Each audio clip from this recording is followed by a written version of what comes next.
So we are representing 4 different parts of India. I am North. I'm West. I'm from South, and we don't say namaste, we say vanakkam. I'm from East and we say Namaskar.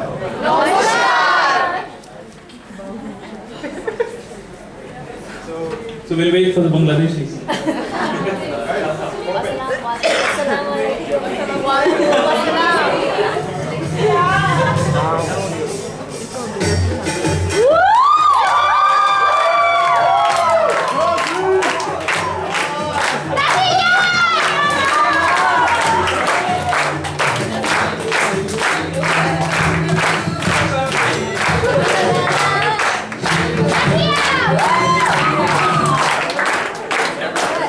Alright guys, we are from Bangladesh, 6 of us, and my name is Fahad.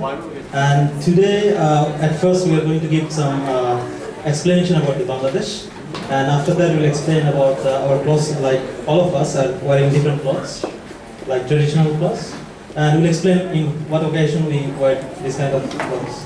And after that we'll go pass it over to our Indian friends. So, when we talk about Bangladesh, the one thing comes into most of the people's mind, which is population. Because Bangladesh is a tiny country, but we have a population of, just guess, how much is the population maybe? Any idea? How many population Bangladesh has? 8 million? Wait, let me tell you, it is 160 million. Just to give you some idea, in Uzbekistan, in 1 square kilometer, there are only 6 people lives, but in Bangladesh, around 1,000. So that is one of the things about Bangladesh. But other than that, we have very good business partnership with our Swedish friend. For example, they own the H&M, and we produce their clothes. And Bangladesh also has some famous things. For example, sea beach. We have the longest sea beach in the world, which is unbroken, 125 kilometers unbroken. And other than that, we are the second largest producer of garments, clothes. And we also have the world largest mangrove forest with India. Some part is in India and some part is in Bangladesh. So without further ado, I would like to pass it over to my friends. They will explain what kind of clothes we are wearing, the name, and in what occasion we wear that kind of clothes. All right. Okay, hi guys, I'm Nahia. So the clothes I'm wearing today is called Salwar Kameez. The pant is Salwar and this one's Kameez and this is the dupatta, which I'm terrible at handling. So this is our usual clothes, what we wear day-to-day basis. So in Bangladesh, women usually dress very modestly. So you can show, the minimum skin you show, the better. So no belly exposure. No bikinis in the beaches. No bikinis. So you can wear them, but people are going to stare at you. Nobody's going to come and attack you or anything, but they are going to stare at you. So if you are fine with people staring at you, that's fine. Shorts? No. Skirts? No shorts. Skirts? No. But you can wear, sleeveless is still fine. I do wear sleeveless. You can wear 3/4 pants, that's fine. But apart from those things, why you should visit Bangladesh? Because it's very cheap here. So I've been hanging around with my friends. So the t-shirts you wear, you might, can you guess the price that I buy it for? It's going to be within 10 HKD for t-shirts. $1. US dollar. No. Hong Kong dollars, 10. Not US dollars. Because we are the ones who produce that, so you should seriously come visit us to do some shopping. Another thing that you should visit us for is the weddings. Our weddings are grand. So how many people do you guys invite in your weddings? So in my sister's wedding, there were 2,500 people. Oh my God! And the place where I come from is famous for this kind of festivities. So you meet at the least you spend 1 million Bangladeshi taka. 1 million in just weddings. You have to just So that's it, there is food, and actually our cuisines are very similar to riverland. We have so many rivers, so we are very much dependent on seafood. I love seafood. So I'm inviting, it's an open invitation to all of you. So whenever you guys come visit Bangladesh, you are welcome to stay at my place. And next year I probably might get married, so you all.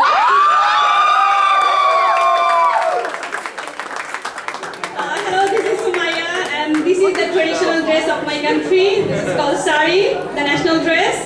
And it's a bit difficult, but if you wear it regularly, then it's not difficult. At first, it took 1 hour for me to wear this, but nowadays I can wear it in 10 minutes. And what's about the color? We wear bright colors. And we are, with the Bangladeshi, especially ladies are really fashion.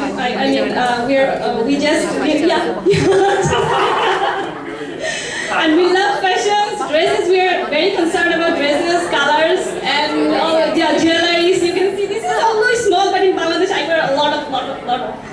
And that's all about. And just.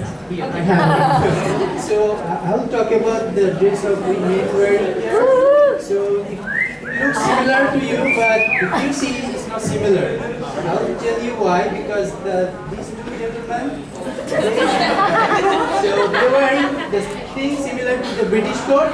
The elites in the 18th century used to wear this because they were the ally of the British. So in our country we don't ally with them, but we wear them during the wedding. This is the groom ones. What he is wearing is we call Punjabi. It's like our own inventions, like India, Bangladesh. We wear these things. What I have is just like round shape. It's called kavli. So it's totally different from what we wear, but I'm wearing because I have this one only. We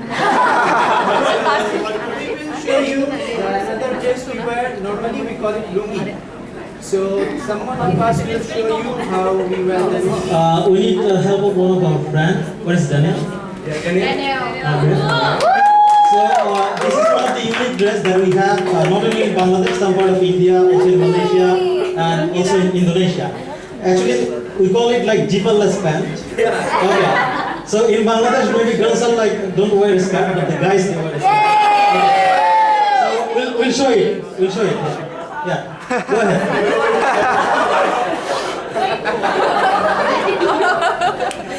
Don't worry, we're not gonna hurt you, man.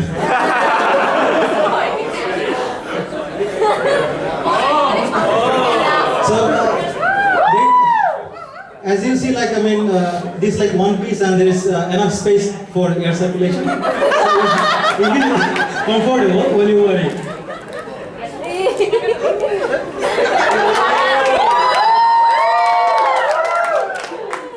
Alright, so here we go, the zipperless pant. Are you fine? How are you feeling? Comfortable? Really? No man, you're lying. Because you have pants under this. But you have pants under this, so if you don't have pants, then you feel something. Thank you so much. But before that, this lungi we call it, in some part of India they also wear it, but in different style. So my friend Siva, he's going to show like how they wear it in India.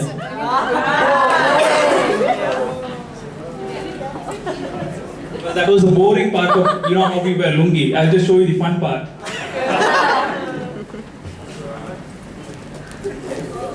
For Shiva.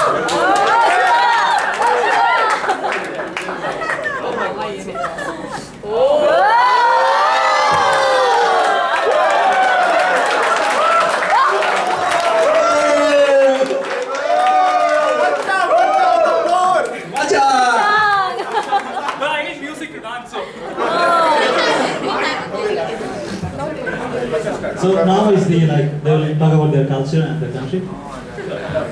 I mean, everyone knows India, right? But then, most of you guys actually have this perception that India is all, everyone knows Hindi in India, or, everyone eats curry in India. That's not the case actually. India is very diverse. We have like 29 states, and each one is almost different, have their own unique language, culture and all that. So I'm over here. Probably I'll do a little bit of justice talking about my state, which is the Tamil Nadu.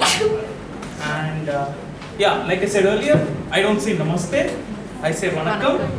And So, as the name suggests, we love our language a lot. Tamil has been there for like more than 3,000 years with written literature, and it's almost the official language of Singapore, Sri Lanka, and it's also widely spoken in Malaysia, a lot of other places. And yeah, we don't eat naan or curry. We eat rice with sambar, rasam and all that. So that's a different cuisine, and I hope that you try it out when you come to India. And Can we stay in your house? sure, yeah, why not? Yeah. I have a nice bachelor pad, so we can all.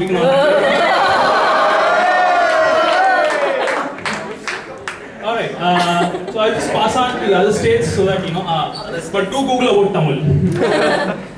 So I come from a place called Calcutta. It's in the east completely. And we share, like we and Bangladesh people, they share the same language called Bangla. Yeah, it's a Swedish language, And one of the things is like the national anthem of India and the national anthem of Bangladesh was written by a same person called Rabindranath Tagore. And really, like, India is so diverse, India is so cultural, like you have to visit it. Like in any direction, if you move, like if you move to east 100 kilometers or if you move to west 100 kilometers, the culture changes, the cuisine changes, and the dressing style of a person, it changes. So definitely just come on guys, come to India. He was funny. Namaste. I'm from the northern part of India called Uttar Pradesh.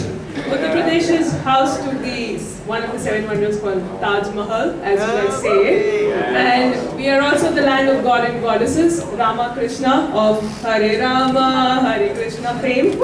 And I would like to tell you the first war of independence of 1857 was started in Meerut, city of Uttar Pradesh. So we are also as diverse as any other Indian city. Okay. So if you want to go on a spiritual journey, you should start from Uttar Pradesh, and I'm pretty sure you will end up in Uttar Pradesh. The spiritual journey will end there. It's a good place where you can actually smoke up pots. So we have an ashram called Beatles Ashram. You know the band Beatles? So we have an ashram dedicated to them, Beatles, and they smoke pot in Rishikesh. So if you ever decide to come to Uttar Pradesh, do let me know. Hello friends, I am actually from the eastern part of India, that is very close to Bengal, but now I stay in the western part of India. So I have transfers from the east, which have a very different culture, to the west, now stay in Mumbai, which is completely different from the rest part of India, where many cultures merge, especially the culture of Maharashtra, the culture of warriors, where people had fought a lot of war of independence, not only against Britishers but also against the Mughals. And we have a very rich culture. When you come to Bombay, you won't actually realize it. You have to move 100 kilometers down. That is a place called Pune, which is a cultural seat of entire Maharashtra. But at the same time, we are very diverse. If you go to any part of the eastern, suppose if you go to the eastern part of India, where Aloy comes from, it's a very slow and intellectual part where people just want to sit and chill life. But when you come to Bombay, people are just running. They don't care about what is happening. If you know about India and the caste system, Bombay, no one cares about it. Because everyone, what cares about is money. Yes.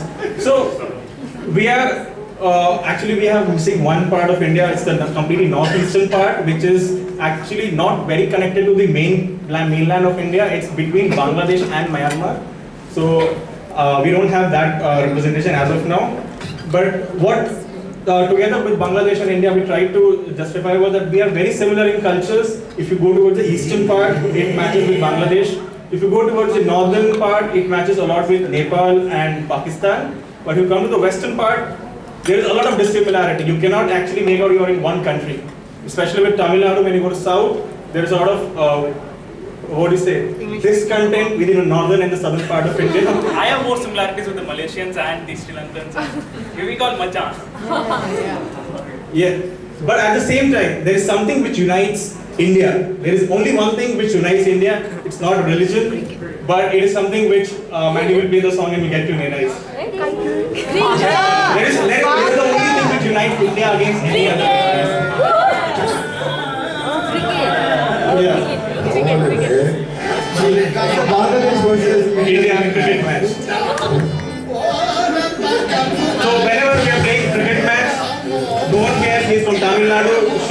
north, she's from east.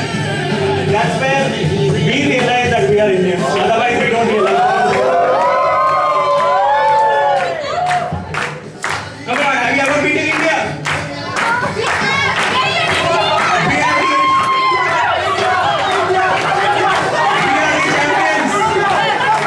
We are the holder of Asia Cup award.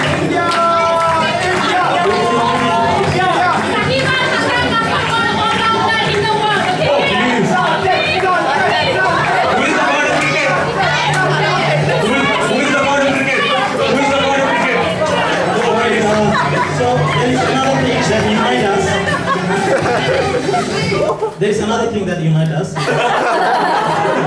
which is music and song. Because all of us we like song and we like to dance. So now we'll show you that, and you guys are And welcome to you join. must join because I know my friends have been telling me that we want to dance in Hindi songs, Bengali songs.